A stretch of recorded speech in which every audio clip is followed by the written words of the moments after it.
old Vaughn Street Park, and it had a tremendous aroma of foundry dust because they had foundries out behind the right field fence.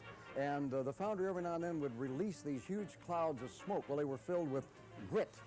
And so this gritty smoke would come filtering in over the field. It would get people to coughing and choking. And it had a rickety left field fence that a guy named Joe Brovia, one night he was backing up to catch a fly ball. He went right through the fence out there. By the mid-20s, Vaughn Street Park was the place to be in Portland. In 1925, opening day was like a holiday, a happening. All roads, it seemed, led to Vaughn Street. Play ball, gee, it's a wonderful day. Play ball, let's get the game underway. Before the game, Rose Princesses frolicked in the raciest, most liberated outfits of the day, then presented Beaver ballplayers with roses and best wishes. Mayor George Baker threw out the first pitch, and just like that, baseball season in Portland was underway. It would happen like that for the next 68 years. Play ball, gee, it's a In those days, old Vaughn Street, that was the place because those people go hanging on trolleys to get out there. This was a social event, and men wore hats and white shirts and ties and suits, and women wore furs and dresses and high heels. School closed on Tuesday, opening day. All the schools closed. Everybody was supposed to go to the ball game, whether they did or not. The kids, I don't know. Through the 30s and 40s, Beaver baseball flourished. The Pacific Coast League was independent then. They bought and sold players' contracts just like the major league teams. These weren't just farm clubs. Back those years, Coast League could have been a third major league. Could have been a third major league. As the 40s wound down, there would be plenty of memories still ahead. But it would have been hard to imagine on a sunny day at Vaughn Street in 1947 that there would come a time when nobody seemed to care anymore. We had the world right in our backyard.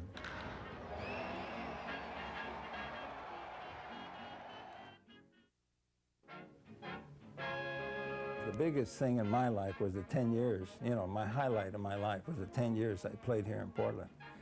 And I loved it so much that I stayed here. I didn't go back.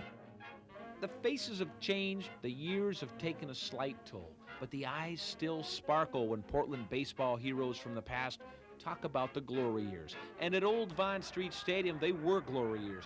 Great moments. How about Joe DiMaggio starting his 61-game hitting streak at Vaughn Street against the Beavers? Ted Williams played here. So did other Hall of Famers. But the real heroes were these guys, the Basinskis and the Liskas and the Helzers and the Wilsons, guys who played here and stayed here and made lots of people happy. And they haven't forgotten either. Just ask Gad Liska how many career wins he had. 198. Two more. In the last two games I pitched was 5 hitters and I lost them both. It seemed every time I come up in the 7th, 8th, or 9th inning with the tying run or you know, with the winning run, I'd come through and geez, thought I was something extra. Artie Wilson played in the Negro Leagues before Jackie Robinson took to breaking down barriers. There weren't many blacks in the PCL when he came along, but for him, Portland was like paradise. Never was so good. When you came in the Coast League, they fly you wherever you go, took the train. Didn't have to worry about your bags. You get to the ballpark, all your stuff hanging up, shoes shine. They're like, hey, man, it's like I said, like taking care of my baby. He would have scored. As a matter of fact, he's going to try now as the throw-in gets away from the catcher. Curry scores. Davis is on his way to third. He's in there. Bob Blackburn called the Beaver games on the radio for 18 long years. Road games were recreated back then with sound effects in the works. I still have the bat that I used to use, and when a guy would get a home run, you'd crack it pretty hard down there. In 1955, an era came to an end. Vaughn Street saw its last game played. The old stadium was torn down, and the Beavers moved into Multnomah Stadium, the one we now call Civic. When the crowd yells out, play ball, say go.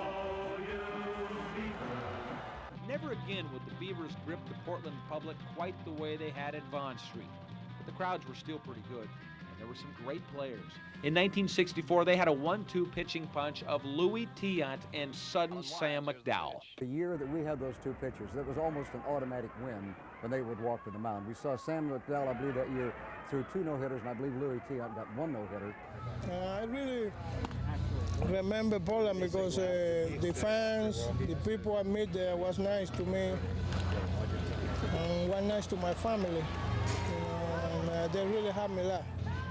In the late 60s, Portland fans watched a young Lou Piniella develop into a big league hitter right before their very eyes. He played here 3 years and loved every one of them. Portland Beavers, that was my springboard to the major league, so naturally I have fond remembrances of the City of Roses and the old Multnomah Stadium and the Multnomah Club where we used to dress and get ready to play baseball. More than 2 decades after Lou left town, the Beavers would too, for the third and perhaps last time. But before the franchise hit the wall, Rodney McRae would. But of course, that's a different story.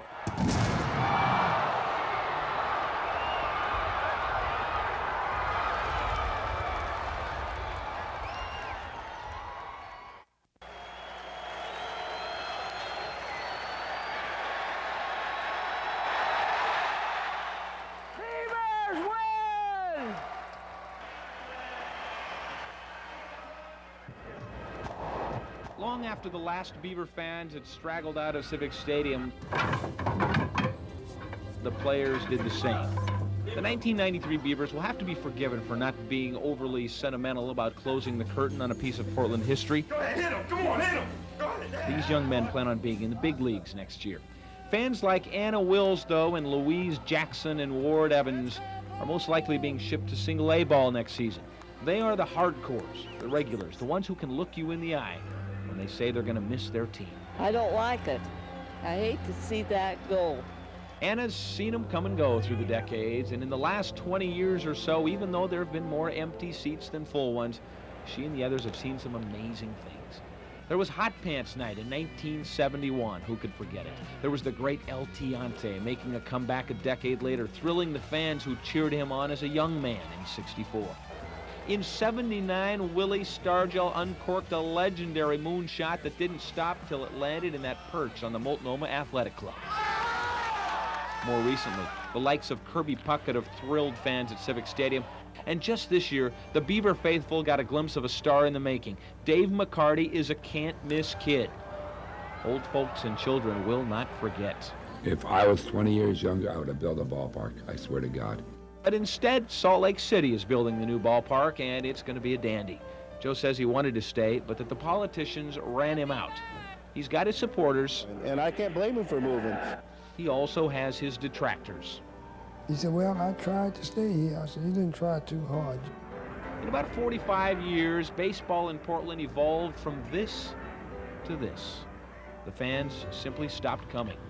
They have missed some wonderful moments. But of all the great moments and not so great moments in the long and storied history of Portland Beaver baseball, there is one special play, one enduring image that few people who saw it will ever forget. It happened in deep right center field, 369 feet away from home plate, a long drive, and Rodney McRae running at full speed completely rearranged the old Flavor Pack sign. And here is a piece of baseball video that you may have seen a lot in the last 24 hours, but trust me, this one is worth watching again. A hard hit ball to right, and Rodney McRae of Vancouver. There are those who will tell you that Portland just isn't a baseball town.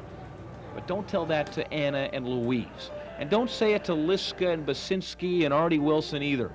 They were there, they lived it, and they know better. It was the place to be and the place to be seen. Here's the 1-2 pitch. Strike 3 called on Dusty Rhodes North. We had the world right in our backyard. Has just driven in his 100th run of the season. The Portland Beavers fought their way to 4th place.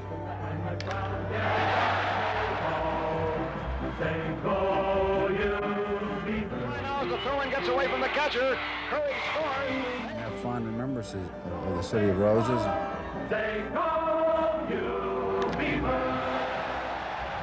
No one so good.